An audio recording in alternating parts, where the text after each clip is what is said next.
मित्रों, कई जानकार मानते हैं कि सोने चांदी की तुलना में बेहद सस्ते धातु एल्यूमिनियम की मांग तेजी से बढ़ रही है। पिछले एक साल में एल्यूमिनियम के दाम में लगभग 30 से 35% की बढ़ोतरी हुई है। एल्यूमिनियम की कीमत में बढ़ोतरी का सबसे बड़ा कारण है सप्लाई में कमी और इंडस्ट्रियल डिमांड में बढ़ोतरी। एल्यूमिनियम का उत्पादन बढ़ना अब आसान नहीं है, क्योंकि इसमें बिजली की खपत बहुत ज्यादा होती है। इसके उत्पादन की लागत का 1/3 हिस्सा बिजली पर खर्च हो जाता है। डेटा सेंटर बिजली पर ज्यादा पैसा चुकाने को तैयार हैं, उनका मुकाबला एल्यूमिनियम उद्योग नहीं कर सकता।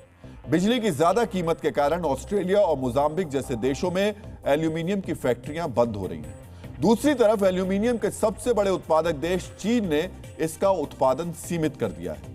यानी अलग अलग कारणों से एल्यूमिनियम की सप्लाई कम हो गई है और इस बीच कई उद्योगों में एल्यूमिनियम की मांग बढ़ गई है। सप्लाई कम हो गई है और मांग बढ़ गई है।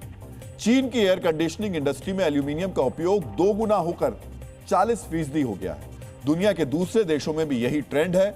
वजन कम करने के लिए इलेक्ट्रिक गाड़ियों में एल्यूमिनियम का इस्तेमाल बढ़कर 200 किलोग्राम प्रति गाड़ी हो गया है, जो पहले की तुलना में 50% से ज्यादा है।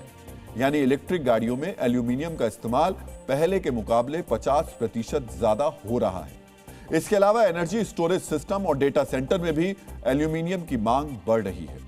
यानी सीमित मात्रा में सप्लाई के बीच एल्यूमिनियम की डिमांड बढ़ रही है। मित्रों, अब हम आपके साथ गोल्ड से जुड़ी एक और अहम जानकारी शेयर करना चाहते हैं। मित्रों, जब सोना रिकॉर्ड ऊंचाई पर था, तब भी हमारे देश में सोना खरीदने में बहुत ज्यादा कमी नहीं आई थी। वाणिज्य और उद्योग मंत्रालय के आंकड़ों के अनुसार सोने के आयात पर भारत ने पिछले साल की तुलना में जनवरी में 3 गुना से ज्यादा पैसा खर्च किया। सोने की खरीद पर इस भारी खर्च के कारण जनवरी के महीने में देश का व्यापार घाटा काफी बढ़ गया। पिछले साल जनवरी में लगभग 2 अरब 68 करोड़ डॉलर का सोना इंपोर्ट किया गया था। वहीं इस साल जनवरी में 12 अरब डॉलर से ज्यादा का सोना आयात किया गया है।